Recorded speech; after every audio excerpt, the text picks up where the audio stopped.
Simulan natin kaagad mga ka-spookify ang kwento.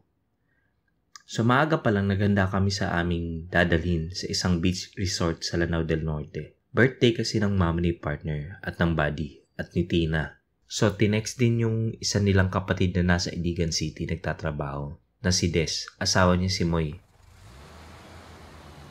Nag-jeep lang kami. Total marami kami at lahat kami kanya-kanyang bitbit sa dalang baon.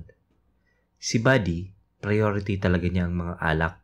Di bali na daw maiwan si Carla na asawa niya, wag lang ang alak. At syempre, hindi talaga mawawala sa amin ang mga pangdepensa para sa mga masasamang nilalang. Lagi kaming handa ni Buddy. So pagdating namin sa beach resort, wala munang naligo. Kasi abala kami sa paghahanda ng pagkain. Ang mga babae nakatoka sa paggawa ng kilawin. At kaming mga barako boys ang busy sa inihaw na isda at karne. Si Moy at si Erwin sa karne, ako at si Buddy sa isda. Pero salbahe itong si Buddy. Ako lang pinapapaypay, siya kasi nagsimula ng magbukas ng emperador. Siya yung tanggero namin. Kami lang naliligo nun sa beach na yun. Kaya kami lang maingay dun. Ngunit maya-maya pa may biglang umahon sa dagat na isang magandang babae naka-orange t-shirt at naka-underwear lang. Napansin din ni Buddy yun. Umupo siya sa malapit sa cottage namin at panay lingon niya sa kinaroroonan namin. Itong si Buddy, panay pakit ang loko. Buti na lang at di napapansin ni Carla kasi naghihiwa ito ng sahog para sa kilawin. Lumapit sa akin si Buddy. Bayaw, sino kaya yung kasama niyan? Chicks pa naman oh. Sayang, andyan si Commander. Bulong nito sa akin. Umingiti-ngiti lang ako sa mga pinagsasabi nito ni Buddy sa akin. Napansin pala ni Moy at Erwin ang pagbubulong ni Buddy sa akin. Itong dalawang to, ano naman kaya nasa isip ng kalokohan nito? Sabi ni Erwin kay Moy. Hindi nyo ba nakikita yung katabi nating cottage? Turo ni Buddy na kinaroroonan ng babae. Ngunit, nagtaka na ako dahil hindi nakikita ni Moy at Erwin. Narinig pala nila Carla ang pinag-uusapan namin. Para naman kayong hindi nasanay kay Buddy. Umandar na naman ang pagkaloko-loko niyan. Sabi ni Carla at nagtatawanan ng lahat. Pero kami ni Buddy, nagtinginan lang. Alam namin na may babae talagang nakaupo sa kabilang cottage. So hinayaan na lang namin ni Buddy. Total, hindi naman kami naninibago sa nakakakita talaga kami ng mga lamang lupa at kaluluwa. Maya-maya pa, tumayo yung babae, papalapit sa akin. Kaya hinayaan ko na lang. Akala ko titigil siya sa harap ko. Pero dinaanan niya ako at tumagos siya sa akin.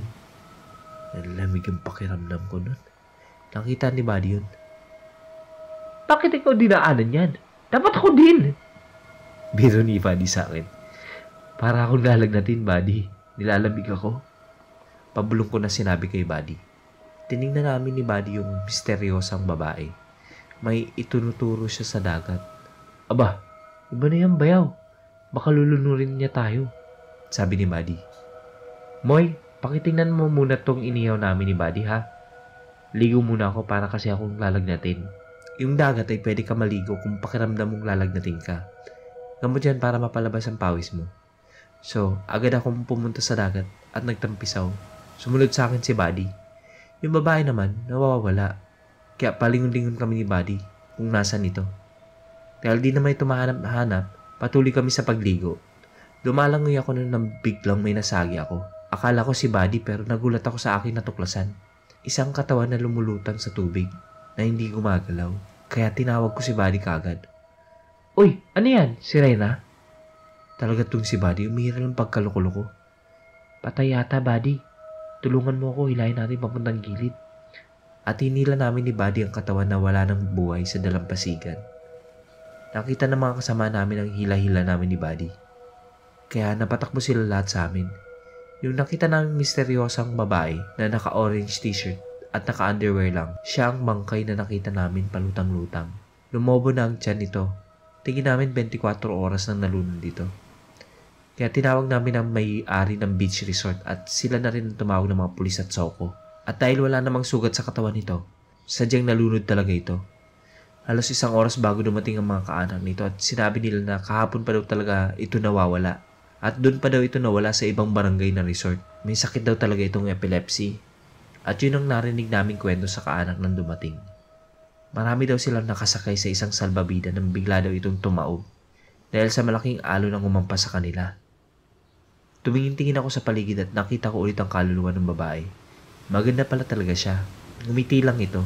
Pero pag tinitingnan mo yung totoong katawan niya, ibang itsura. Parang hindi na siya. Siguro dahil lumobo na ang katawan niya. Nagpasalamat yung pamilya ng babae sa amin dahil sa kami daw ang nakakita ng katawan nito. Pero hindi ako masaya dahil hindi naman talaga dapat ikatuwa ang sitwasyon na yun. At kahit sinong gagawin din yung ginawa namin na maahon ng bangkay na nalunod. So hapon na kami nakauwi ng bahay at usap-usapan pa rin nila yung nangyari kanina, mga related cases about sa nalulunod. Continue kami sa inuman sa pagdating ng bahay. Pati sina partner nag-inuman na din. Sasala kami sa labas lang ng bahay. Dumating yung pinsan ni Nabadi, si Phil. Pinsan ni Nabadi sa ama. Magkapatid ang mga ama nila. Puro patay na rin. Sumali sa inuman namin ito. Nung una, wala namang problema. Ngunit madali pala itong malasing. At iba malasing ang pinsan nila. Tumatalo ng kasama. At nakikipagdebate. At lagi nang babara kung sino yung nagsasalita. Ngunit may napuna ako sa salita niya. Alam niyo mga puting tupa, masyado kayong pakialamero nung paman. Napatingin kami pareho ni Buddy sa isa't isa. Alam kong naginala na rin si Buddy sa pinsan niya. Ano yung puting tupang pinagsasabi mo, pre? Tanong ni Erwin kay Phil. Wala kayong alam dahil sila lang ang tinutukoy ko. Sabay turo ni Phil sa amin dalawa ni Buddy na nakaupo lang sa harap niya. Yung lamesa nasa gitna namin at yung mga bote ng alak at pulutan. Lasing ka na, insan, kung ano-ano nang pinagsasabi mo. Hindi kami puting tupa, mga red horse kami. Humalakhak sina Erwin at Moy sa sinagot ni Buddy sa pinsan niya. Kahit ako na seryoso, na nakikiramdam at malalim ang iniisip tungkol kay Phil, napahalakak ako ng tawa. Lumabas si Mama nun dahil narinig niya parang konti na lang mag-aaway-away na. Tumaas na rin kasi ang boses namin dahil kay Phil. Kaya pinauwi na siya ni Mama para iwas gulo. Pero ang sumunod na eksena ay hindi namin nagustuhan. Humanda kayo dahil iisa-isain ko kayo. Babalikan ko kayo, tandaan nyo yan. Lalo na yung pinagmamalaki yung mga puting tumpa. Pasigaw na sinabi ni Phil habang tinuturo kami lahat. Yung mga kapitbahay na nakarinig, lumabas din kasi agaw pansin talaga ang ginawa nitong pagsisigaw. Nung mawala na ito, hindi na napigilan ni Buddy na suntukin ang puno ng guyabano na nasa labas ng bahay. Sobrang lakas kaya sinaway siya ni Carla na tumigil dahil sinasaktan niya sarili niya eh. Agad naman itong nakinig at pumasok sa loob. Kami ni na Erwin at Moy nasa labas at patuloy sa pag-inom. Tinatanong nila ako tungkol sa sinabi ni Phil na bakit kami tinatawag na puting tupa ni Phil. Naaalala rin pala nila minsan na may tumawag sa amin ito.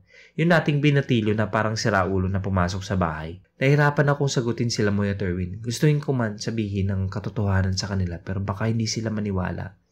Kaya sinabi ko na lang din yung sinagot ni Buddy. Hindi ko alam eh kung ano yung puting tupa. Ang alam ko, pulang kabayo lang talaga. Red horse lang. Natawa sila sa sinagot ko. Lakas manghawa ng utak tong si Buddy. Abangan muli ang mangyayari dahil sa pinsan nilang si Phil na may binabalak sa aming lahat. Isa kaya itong satanismo? Malalaman nyo sa pagpapatuloy nitong kwento. Salamat. Kung gusto mong updated ka sa lahat ng bagong videos, click na ang subscribe button at notification bell. Maaari ka ring makatulong sa channel sa pagpunta sa Patreon page, yung link nasa description, kung saan pwede ka magpadala ng pera sa channel. Maski $1 or 50 pesos per month napakalaking tulong na po.